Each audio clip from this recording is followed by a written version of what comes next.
Day 22, June 12th, 2025 has wrapped up on the Sean Diddy Combs trial for today, and I have a recap for you. Sean Combs' ex-girlfriend Jane was still on the stand, and she delivered an emotional and explosive testimony. She broke down in tears on the stand. She talked about a wild night with a music industry icon and even hugged Diddy's defense attorney after a grueling cross-examination. The day started with an hour-long debate over whether or not to name a certain iconic rapper in Jane's testimony. Ultimately, the judge ruled that the details of a 2024 Las Vegas party with the rapper must stay secret in open court. Once the jury was in, Diddy's lawyer Tini Garagos wasted no time probing Jane's trip to Vegas in January 2024 with an unnamed rap superstar and his partner. Under questioning, Jane confirmed the rapper was very close to Diddy and an icon in the music industry. She described a wild hotel scene where a male escort nicknamed Anton was intimate with a woman while 7 or 8 people just watched, including that famous rapper. Jane even admitted she flashed her breast during the party and the rapper flirted with her, telling her she was beautiful and that he'd always wanted to blank her. Garagos highlighted this encounter to paint Jane as a willing participant in a swinger's lifestyle, rather than a victim of trafficking. In fact, when Jane later told Diddy about attending another man's freak-off in Vegas, Diddy was furious. He snarled, "I can't believe..." Garagos then zeroed in on a violent altercation Jane had described from June 2024, pushing her for details. Jane testified she confronted Diddy about another woman and even slammed his head during an argument before he erupted in violence. She re-encountered Diddy kicking her leg, putting her in a chokehold, dragging and slapping her. This was a beating that left visible bruises and welts. Then, in the most chilling consequences, Diddy immediately forced a hotel night orgy upon her. He ordered her to put on a sexy outfit and summoned Anton, the male escort, to the house. Jane said she was still shaken and hiding her bruises under her hair, but Diddy handed her an ecstasy pill and commanded her to perform. She tearfully described complying as just trying to cover my wounds with my hair. When pressed if she informed Anton of the beating, Jane replied, "No. She just tried to act like everything was normal." Notably, Diddy didn't stay for their usual one-on-one intimacy afterward. He stormed out, saying he couldn't believe she went to someone else's freak-off. Tini attempted to undermine Jane's credibility by highlighting times she stayed with Diddy or expressed affection. The defense even played snippets of a sealed audio recording, the jurors were wearing headphones, of a post-incident conversation in which Jane told Diddy, "You gave me so much love and I value your energy so much," after a particular brutal July 2024 freak-off. Tini questioned Jane, saying, "You keep saying unfortunately, but you had agreed to it, right?" Jane admitted, "Yes, unfortunately, yes."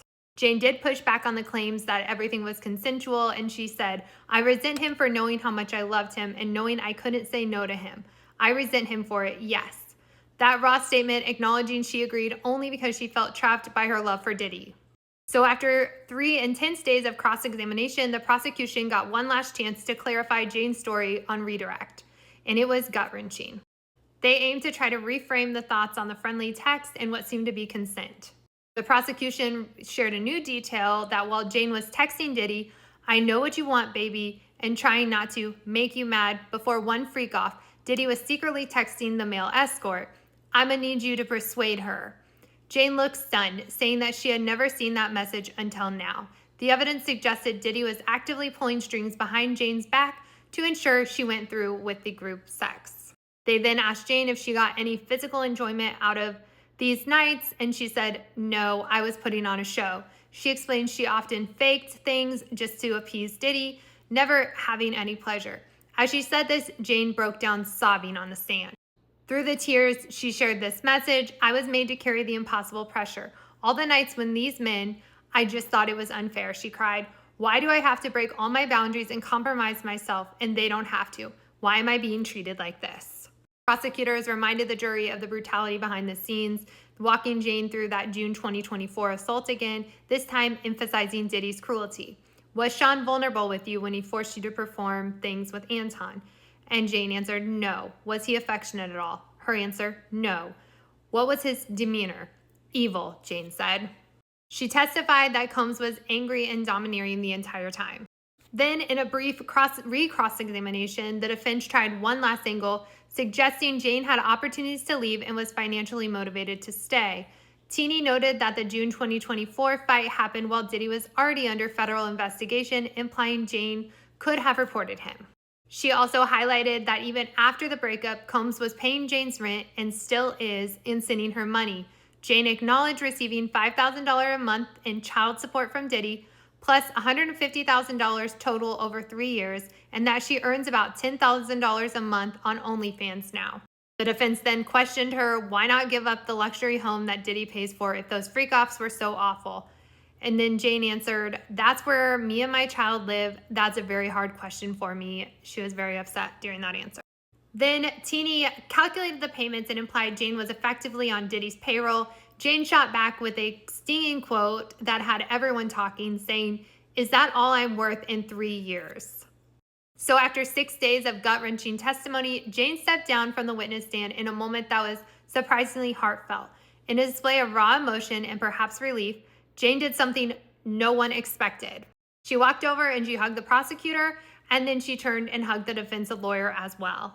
Moments later, Jane stepped out of the courtroom and is now officially done off of the stand. So that was your recap for day 22. On day 23, we can expect the government plans to call an FBI agent and one of Diddy's former assistants, Jonathan Perez. Make sure to follow along for the next recap of what happens in the courtroom.